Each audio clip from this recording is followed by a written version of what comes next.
I just like run. I'm an administrator on the Discord server and stuff, so I just like help out. Yeah. That's nice. Yeah, I ACM has a retired. big Discord server. Wait, say again? Your server is really big. Oh, cool. Yeah. Lots of stuff to handle. I pretty much built it, so. Yeah, it's pretty cool. Like, so I'm proud of it. Hopefully you like it. the Discord. Yeah. Super impressive. Thanks, man. I'm glad it's like that there's still people joining and stuff now that we're in person and stuff, because I was like, is it gonna die when we go in person? Yeah. And hi.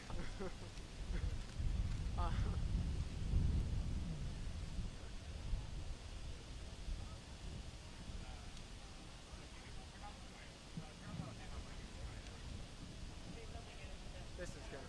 Let's see. There we go. I wonder why there's a limit. Because you think about it. Testing. Room bath is like packed with people. Oh yeah. You gotta wait for a delay. To see if it comes through properly out here. Delay? Yeah, there's a lot of steam delay. Shoot. I don't know how. Like they said, 150 is the capacity up here, but with the distancing in place too, I don't think you could even fit 150. And then, do you know where they put people for like overflow? About 30 seconds later, not bad. For the live stream. 30 seconds Okay. That's not bad. We got audio too, so.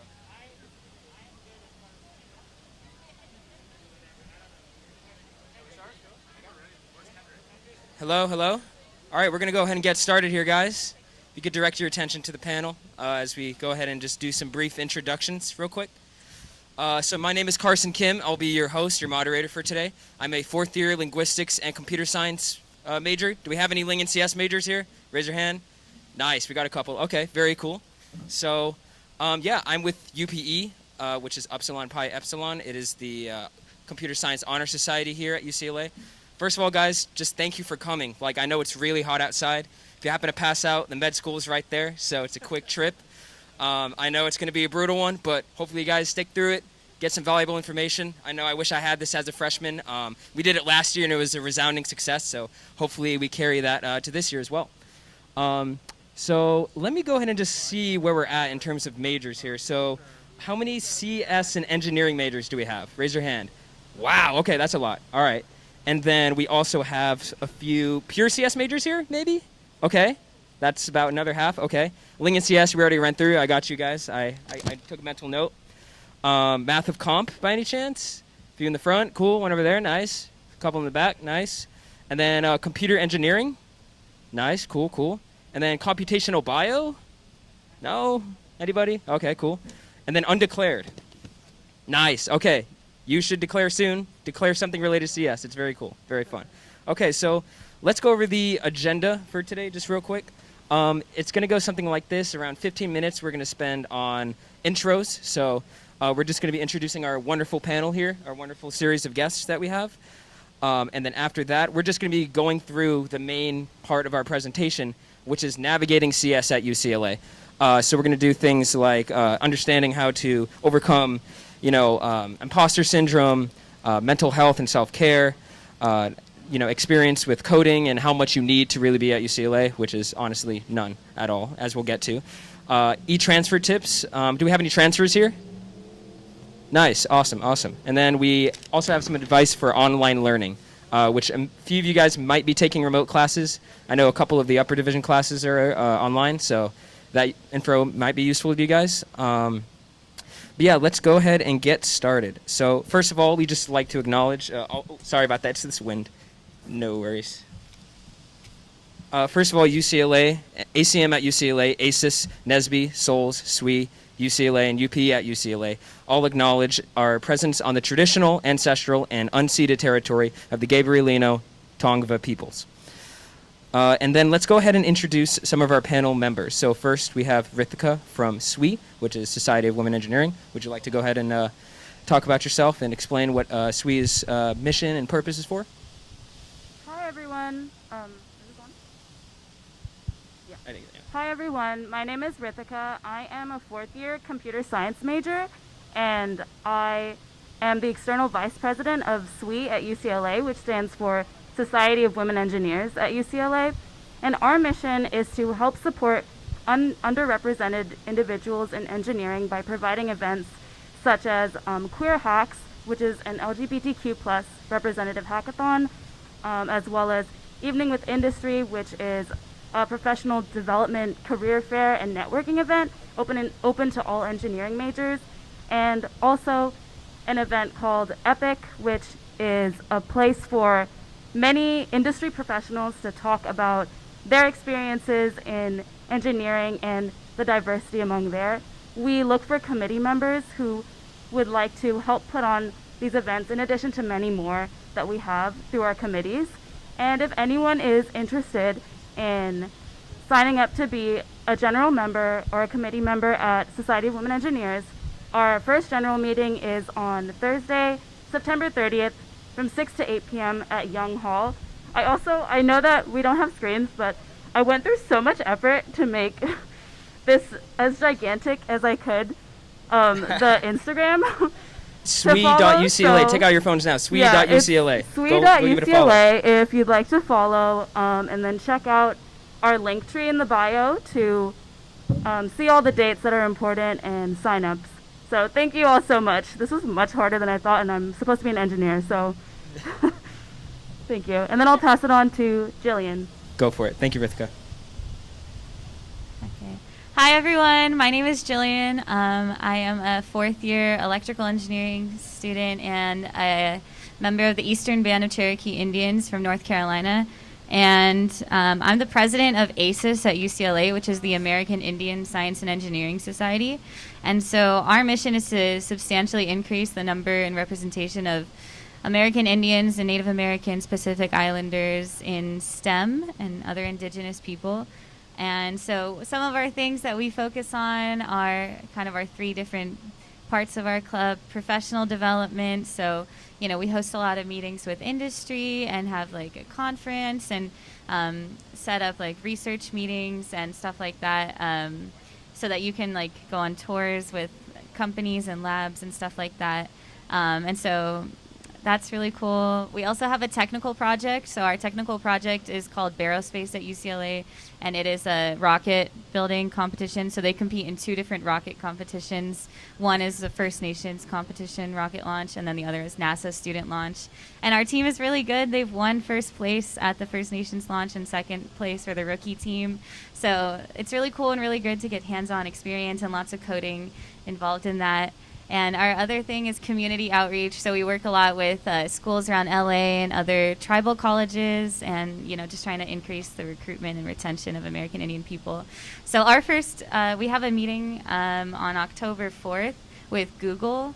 That's Monday, October 4th. That's from 6 to 7 p.m. And then our first ACES general meeting is on Tuesday, October 5th. And so, like Rithika, I guess I'll do our Instagram is UCLA_ACES on Instagram. So if you guys want to check it out. Yeah, and I'll pass it on to Chloe. Hi everyone, I'm Chloe. I'm a fourth year math and computation major, and I'm the vice president of ACM TeachLA.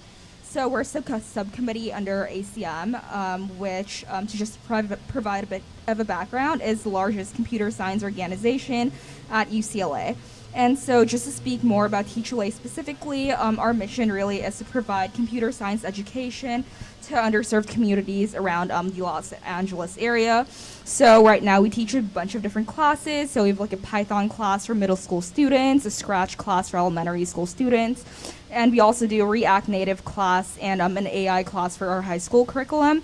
Other things we do is our dev team. So we have an in-house dev team, and we actually build learning labs, and we have our own code editor that we sort of maintain. And we all do this to support our education initiatives. But so if any of y'all are interested in ACM as a whole, I encourage you all to come out to our GM. So that's going to be on Monday from, I believe, 6 to 8 p.m. at the Court of Sciences.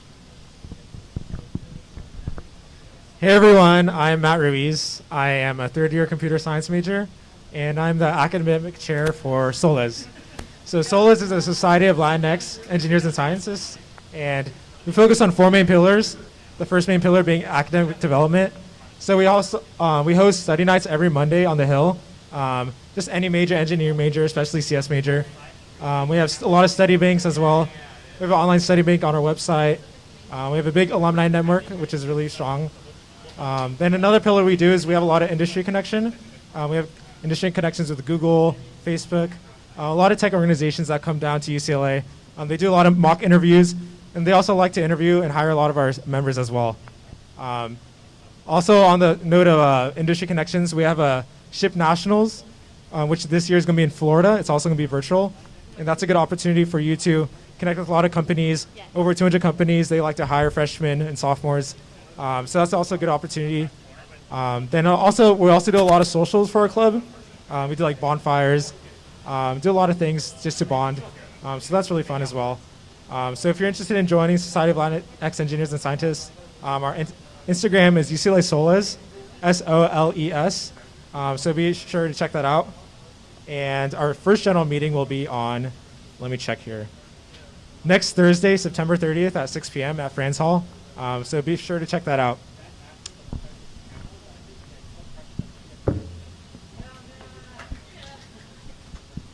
Okay. Can you guys hear me? Is this loud enough? Okay. Well, hey everyone, my name is Ito Hanero, and I'm a third-year computer science major, and I'm the vice president for NSBE, which stands for the National Society of Black Engineers. And so we also have 4 main pillars. The first one would be academic development, so we host tutoring for our members. And so if you're doing a lot in class, going to class, sitting in the front, we often give out prizes for our members. We also have connections with industry, and so we bring out companies like Google, Facebook, and we often collaborate with ACES and SOLES to have tri-org meetings where we bring these industry members to speak to our members. We also focus on outreach development. One of our biggest ones is Wise Day, and we get to bring middle school girls onto campus, and then we show them a lot of STEM and engineering events. And so if you guys would want to volunteer for that, we welcome you guys to volunteer. But yeah, overall, NSBE wants to increase the number of socially responsible Black engineers. And so if you would support that mission, we welcome you guys to join. Our first meeting is September 28th, and our Instagram is UCLA NSBE, so you guys can find us there. Thank you. Hey everyone, I'm Daniel. I'm actually a transfer student, so transfers in the house. I'm a part of ACM. I'm getting reverb, so I'm going to lean back. So I served as director of operations in ACM last year, and if any of you guys have joined the Discord server yet, I'm the administrator and basically kind of built that thing. So welcome. Please join if you haven't. I know you guys already heard it, but to reiterate, ACM's Fall GM is this coming Monday, the 27th, from 6 p.m. to 8 p.m. in the Court of Sciences. Great community to get involved with, so I highly recommend you do. Thank you so much, Daniel, and everyone else on the panel who sort of plugged their orgs, all awesome organizations. Lastly, I'd just like to finish off with plugging UPE real quick. So UPE is a International Computer Science Honor Society, which aims to seek out and maximize student excellence at UCLA. And we also have a ton of cool events that we host, review session panels. How many of you guys are taking CS31 this fall? So like almost everybody. Okay. So there eventually will be a project you might get stuck on. You might be tearing your hair out. You might get really frustrated, and you just don't know where to go. But luckily, UPE will be there for you because we have review sessions for the project hacks. There will be an entire 2-hour block dedicated to just telling you how to approach a project or maybe get you out of a sort of mental loop, just to help you succeed better on your projects. We also have review sessions for midterms and finals for lower division classes and upper division classes. So UPE will help you out, all the way up until your senior year. I know even me as an upperclassman, I still go to some of their events for help with my upper division classes. So highly recommend you come check us out. I have a quick link you can go to. You can follow us at UCLA UPE on Instagram. We're also on Facebook as well. Again, that's UCLA UPE. Let me give you also some slides that will be useful. Just one second. And then we also have a link tree with some great CS resources compiled by everyone here and the year prior. So that link tree you can access at, let's see, it's one second, I just had it. Right, it's Linktree and then the following URL is at cs_resources_ as in AT_UCLA. And that has a whole bunch of links containing Medium articles and whatnot, just about how to get help with tutoring, whether or not you should take CS35L or 97. I think they've actually compiled that into one class, so it's not pertinent to this year. And how to join some other CS organizations that are not represented on this panel. And also, before we proceed, I'd also like to encourage you to submit some questions on the Slido. If you just look up, I believe it's CS Welcome Day UCLA on Google, you'll find our website with all the information related to this panel. And you'll find a link to where you can submit questions, and we'll answer them during the Q&A portion of this presentation. So I'll give you guys just a couple minutes to go ahead and head to that website if you guys have any questions. I'll just wait. But yeah, again, just look up CS Welcome Day UCLA on Google, and then on that website you'll find a link to the Slido where you submit questions. So just 1 second.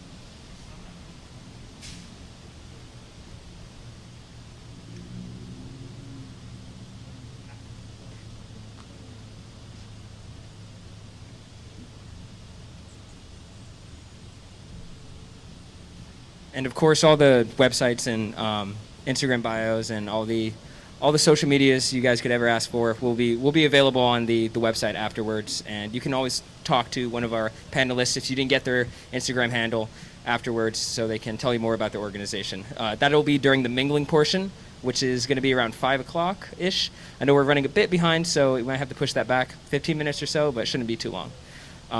So yeah, now that I think we can go ahead and start with the meat and potatoes of our presentation. So let's go ahead and hand it off to Rithika real quick to talk about self-care and mental health.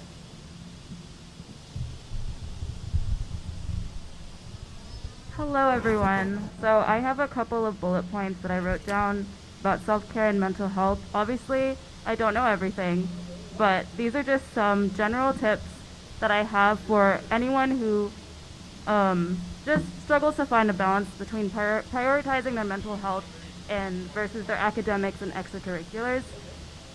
I don't know about you, but I found that so many engineers have a lot of trouble with that. And so my tips are essentially, first of all, to help everyone realize that self-care looks different for everyone. So what works for you or what works for someone else may not necessarily work for you, but you should trust what works for you because you do know yourself best. And so, for example, some people, they don't like taking breaks, like multiple times within a big block of time, versus some people who will want to take breaks because that's what helps recharge their energy. Some people take naps, some people don't. I'm someone who, when I nap, I get really cranky and disgruntled, so like I should never nap, I should know at this point, and I also should never have caffeine, but enough about me. It's just like help recognize what helps you and try not to feel guilty if you find yourself taking more breaks than other people do, because that's not a true measure of progress, you know? And also having a sleep schedule or routine that you're very comfortable with is very important. I know there are some studies where there are people who can survive off of 4 hours of sleep a night, and it is the equivalent to them as 8 hours of sleep. But for a lot of people, that varies a lot. You might be one of those people, lucky you, if you can survive off of 4 hours of sleep a night and still like be functioning like 100%. I'm not one of those people, so I'm fine getting my 7 hours of sleep at least. And also, I know that for a lot of people, if you get more than 8 hours of sleep, you might feel even more lethargic, which is totally valid because that happens to me too. And I find that there are a lot of people who tend to like talk about their how much they slept last night and kind of like be competitive about it. Like, oh, I was so tired, I only had 5 hours of sleep, and then someone else might respond like, I only had 3 hours. But like maybe for some people that's enough sleep, but for a lot of people it's not. So make sure to prioritize your sleep, and in the way that you know that you should.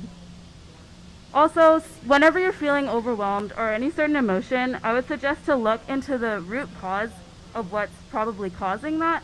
So, for example, if you're feeling lethargic, I would suggest exercise, but only on your terms. So, I'm like using a lot of examples from my own experience, but you guys can relate to this on any means that you wish. But there was a point in time where I was exercising at like 8 a.m. every day just because my friends suggested that was best for me. But that was really ruining my life. So I finally stopped. But I realized I like exercising a lot in like the afternoon, and like 3 times a week, and only for like an hour. But that really helps me get over like the lunch period, because I get just so tired after eating lunch. I really get that food coma. So for some of you, you figure out whenever you want exercise that works best for you. Just try it out at different times. You might hate it, you might love it, but it's all dependent on you. And for when you're feeling unproductive, something that usually helps is changing your environment. I know that's pretty tough during COVID times, but there are study rooms on campus that you can book that can help change your environment if you go there, or studying on campus as well. And that can really get you more creative and more focused on problem solving. If you're feeling overwhelmed, it's pretty important to just prioritize your tasks and accept that you probably can't get everything you want done to be done in the time frame that you want it to, but knowing to prioritize them just then and there can help ease your anxiety.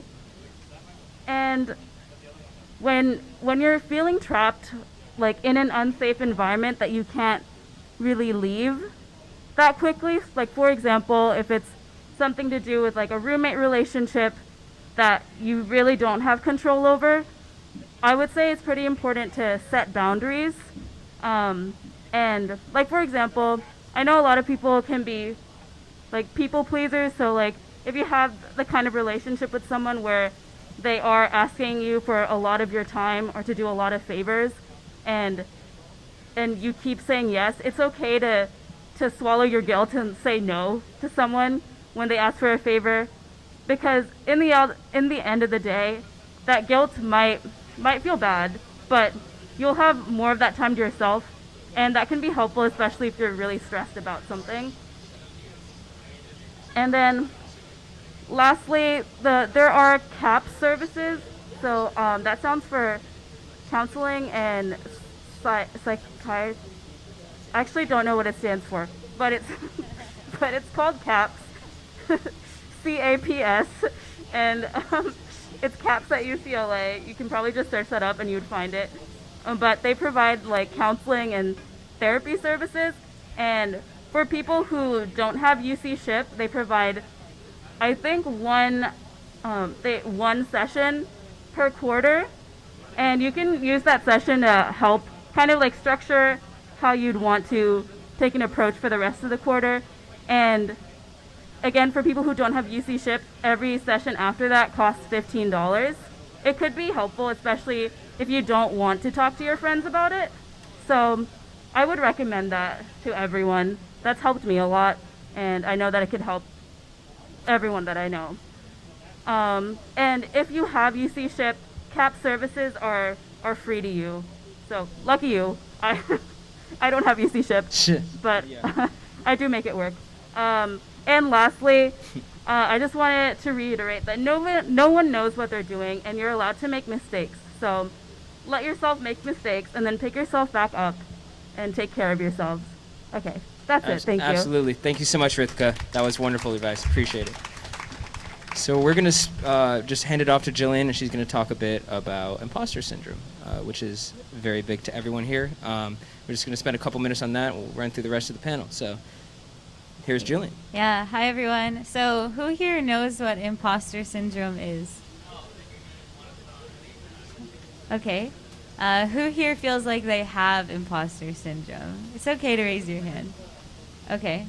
I see some of you guys. So for those of you who don't know, imposter syndrome is the feeling that when you came to college, you got here and you don't belong. So it's that feeling of not belonging, or the feeling that you got here for X reason and you shouldn't, you're not like the other people around you, and, you don't have what it takes, or something like that. Just the feeling of, being kind of overwhelmed and not feeling like you belong in this space. But the good news is that that's totally normal, and college is a totally new environment. And so it's something that some people face and some people don't face, but regardless, your feelings are valid.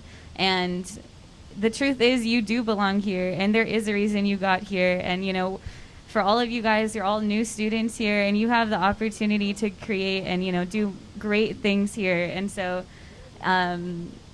it doesn't really matter how you got here. You're here, and you can make the best of it. And so, again, if you have these feelings, the best ways that you can kind of combat this, kind of like Rithika said, there's a lot of good services on campus. If you're feeling really, really down about it, definitely utilize some of the mental health resources that Rithika was talking about. But other ways that you can do it is join clubs and orgs on campus. A lot of us, a lot of people at UCLA have felt imposter syndrome, and in clubs and organizations, not only will you be able to get your mind off of that, but you'll also meet other students who will relate to you and be able to talk to you. And these clubs that you join and organizations, those of us that are up here and other clubs that aren't, you can join clubs that are both related and not related to your major. And you can, meet other new students like yourselves who are also experiencing the same things, and talk to each other, and, find ways that you can uplift yourself and tell yourself that you're cool and you're awesome and you're here at UCLA studying a really hard stuff, And if you need help, reach out to us. We're upperclassmen. We've been here, and we're here for you. And so, never feel like you're alone in this space. It's a very welcoming environment, and we want it to be that way. And so, don't be scared to try and join something new. It can definitely be a little bit scary, especially with technical projects that have, complicated things, but everybody here started at a point, and we all grew at some point. And so coming in new, lots of people come in with different experience and different, and I think they'll talk about that later, but people come in here with lots of different things that they did in high school, things that they did in community college, and you're all here to collaborate and try something new and do something, at UCLA. There's so many different things going on that you'll find something that's perfect for you. And the biggest thing is just to have faith in yourself and your abilities. You're going to you took the physics, you took math in high school, you're going to continue doing that kind of stuff here, and you're going to apply it, and you're going to learn how those things really go into play when you start working and you start doing projects, and you see how you can manipulate data and do lots of really interesting things, and you'll find that you really can do things. Once you've done it, you can look back and say, wow, I did that. Just like you all probably said, wow, I got into UCLA, I did that, So you'll have those experiences here, as you grow during your time at UCLA. And so, have faith in yourself, and place your worth outside of your accomplishments too. So, you're not just about school. This isn't, you as a person is not just your academic accomplishments. You have personal accomplishments. You have accomplishments in your relationships. You have accomplishments in your families. You have accomplishments in your friendships, you have all sorts of things to be proud of yourself for. So never put academic accomplishments above everything, and find your place at UCLA. We're here for you if you need it. And you're here for a reason, and you belong here. So thank you. Fantastic. Thank you, Jillian. Appreciate it. So in order to keep on schedule, if we could ask every panelist to keep it 1 to 2 minutes. We got a Q&A coming up we want to make sure we're on time for. So we got Chloe next to talk a little bit about coding experience. So I'll just touch on coming into UCLA with no prior coding experience. So I just want to know who here has not coded a line before, a line of code? Okay, so I see a few hands. All right. I'm definitely in the same boat. Prior to coming to UCLA, I wasn't even a math and computation major. I had not coded a single line of code. I was actually a math econ major. But I do want to stress that having prior experience in your computer science classes is not necessary.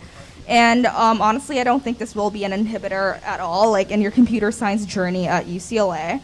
I think like for the most part, like when I first started in computer science, so I first started off with CS30, which is a class targeted towards complete beginners. And I think like a general sentiment that I felt alongside a lot of my other peers was like we were constantly behind compared to other people in UCLA CS, especially people that started off with CS31 and whatnot. But honestly, like right now, being a fourth year, I look back and I really don't think that like, you know, being a quarter behind or like starting off with CS30 really affected me at all because ultimately like everyone sort of starts off at a different pace. And I think like that's definitely one thing to stress out as well, just as a freshman in general, not even like starting off in CS30. But it's really easy to kind of compare yourself to other peers in the class. You know, like seeing how other people are doing in CS32 and then having that sort of dictate your whole mindset your whole mindset and approach towards like computer science as a whole. And I think like one thing I really want to stress is that everyone just moves at a different pace. Personally, I honestly didn't really fully enjoy computer science until I took CS33. And it took me a while to like finally get to that point where I actually enjoyed it and like considered becoming a software engineer. So yeah, I just want to stress that, you know, everyone's experiences are different. And if you ever do feel behind or a little lost, that's completely okay. Honestly, like going to TA and LA office hours are super helpful. And they'll like really help you out the project. So I really like could not stress that enough. Like office hours are really good. Then it also like just reach out to people in your classes. I think like one great thing about UCLA CS is that everyone's like so friendly and so helpful. Like I've made a lot of different friends just by going to some person in office hours and being like, hey, are you struggling on a project too? Like, can I get some help? And like everyone's down, and then we go to like a lounge or something to work on it, and it's great. So yeah, I think like if you are starting off like with no coding experience, like you'll be okay, you'll be fine. Like all my friends that came in with no prior coding experience, you know, we all have jobs now as software engineers, so yeah. Cool. Just briefly, guys. So in order to comply with UCLA regulations, it's required that everyone here wears a mask, even though it is an outdoor venue. The only reason we're allowed to have this event is because we're complying with those regulations. So if you guys could go ahead and put your masks on, it would be greatly appreciated. Thank you. Okay, Matt. Awesome. Yeah, I'm going to talk really quickly about non-CS clubs. So a lot of the times, like we have a lot of busy projects as a CS major. Could get pretty overwhelming. I know from personal experience. So it's also important to do a lot of other clubs, non-CS related. All the clubs here are really amazing clubs, but it's also worth to look at maybe like non-CS clubs like music or any club sports. Anything that you're interested to take your mind off of like technical coding is also a really good break to do. Personally, I'm part of a mariachi club on campus, so I do that like twice a week. So it's just a good break to like take a break from coding and just take your mind off that. So I really suggest to do that. It's good for your mental health. It's also good for your physical health, depending on what you do. So I really recommend doing that. If you didn't get the chance to go to the activities fair today, I recommend looking on Facebook or a lot of Instagram, just anything you could find that interests you. It's always good to have one or two clubs outside of CS where you can take a break and really kind of de-stress from the workload.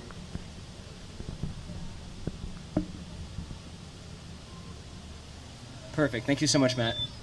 And then we have Itohan, just who's going to talk a little bit. Go ahead, talk. Yeah.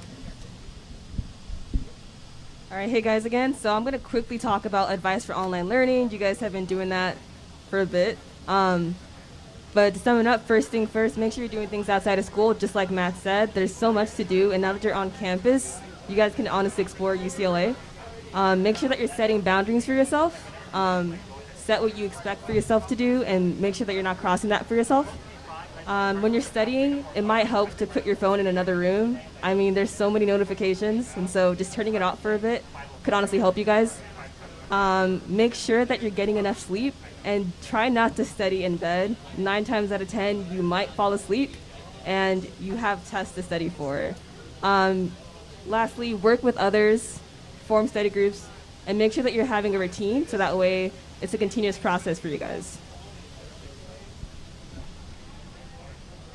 All right, so oh, okay, cool. Perfect. Go for it, Daniel. I'm going to talk a little bit about the e-transfer experience. As a transfer student, I can say you definitely have less time here. So if you are interested in clubs and orgs, you should make a point to get involved right away, especially if you want to be an officer. They're great networking opportunities. They're a lot of fun. They help take away some of the stress from, your course load. Another thing I'm going to say is build a community fast, like make friends. You're going to want study groups. Some of these classes are definitely difficult. As transfer students, you probably killed off all your GEs, which means you're going to be stuck taking multiple project classes together, which is what everybody recommends don't do. So you're going to want to be able to talk to your peers and find out which classes are okay to pair together. And there is an engineering transfer center in Bolter Hall on the 5th floor, I believe. It's been about a year since I've been there. But they do a lot of cool things, so make use of them. They have study groups, study nights. Sometimes they used to give out pizza for free. And definitely talk to counselors too, develop a plan, and just basically dive in. You're short on time, but it's a great community, and make the most of it. So. Perfect. Thank you so much, Daniel. And thank you to everyone on the panel for talking about their experiences. So we're just going to go ahead and dive right into the Q&A. I know we got a lot of questions to get through, so let's try to keep answers to around a minute long or so. So the top question we have right now is, how does CS31 handle the diverse range of experience, i.e. people with 4 years versus people with minimal experience? Does anyone want to take that one?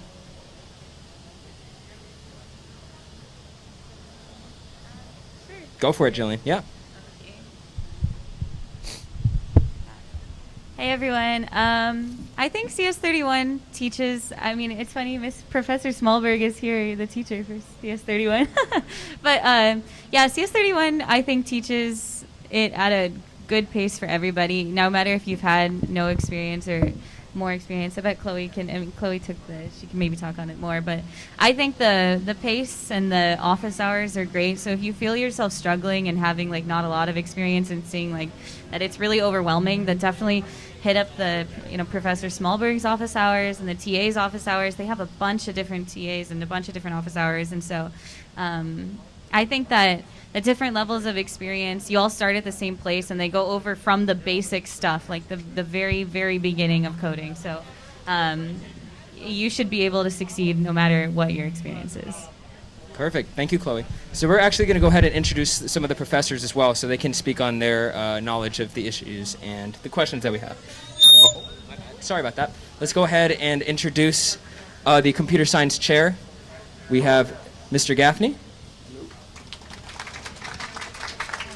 Hi, hi everybody. It's nice to see people in person. I haven't seen for a long time. And I can tell you, I just, this, the starting of the year in person was a tough decision to the university, but I think it's the right decision. And the thoughts that cross my mind is, of course, we will be safer if we continue to be on Zoom and whatever, but every public policy decision is a trade-off between risks.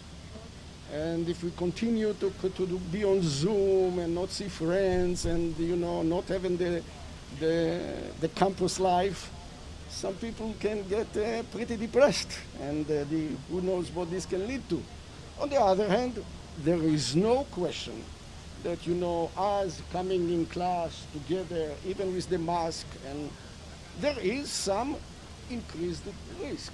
But doing research, the way I do research is I taking things to extreme. And suppose that statistician told us, you know what, if you do in person, there will be 3 people that will get COVID and God forbid and actually will die.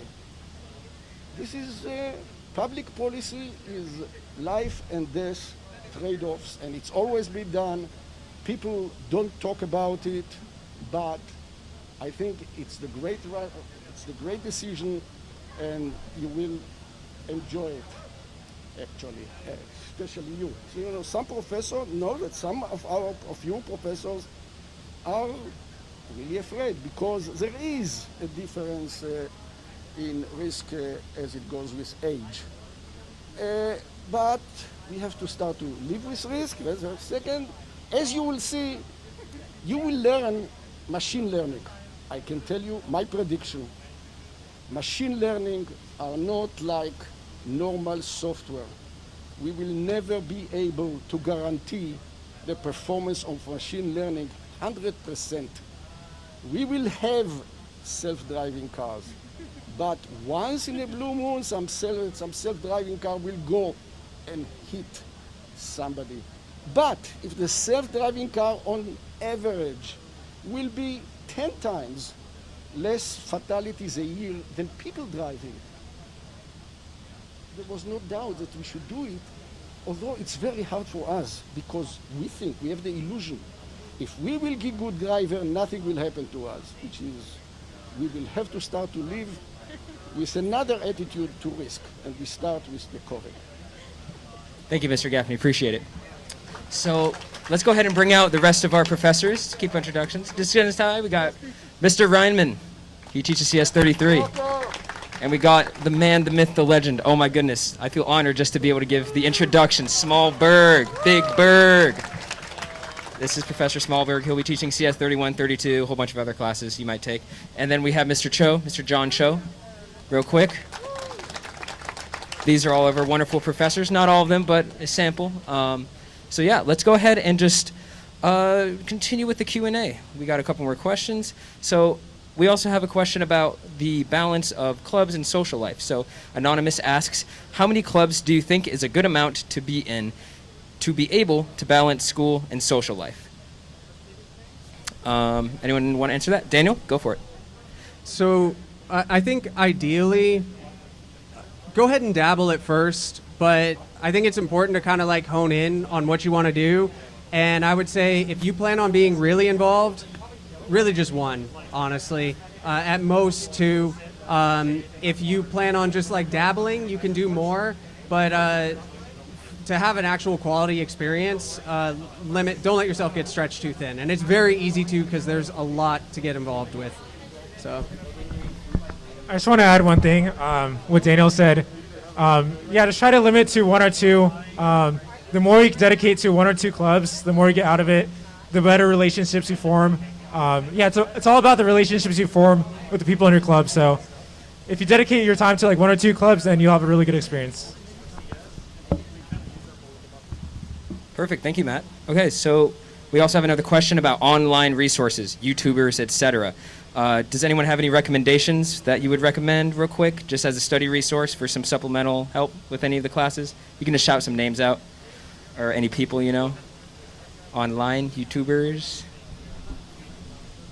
I can't think of any particular like YouTube resource, but I know ACM is focused around educating their peers.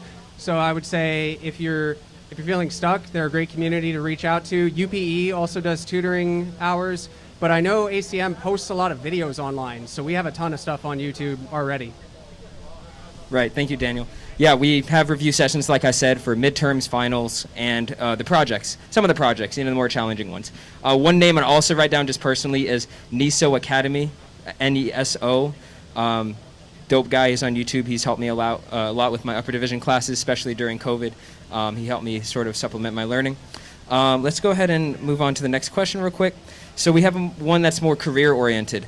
And this question asks, what type of events are available for career development / internship opportunities / networking, and how do we find out about them?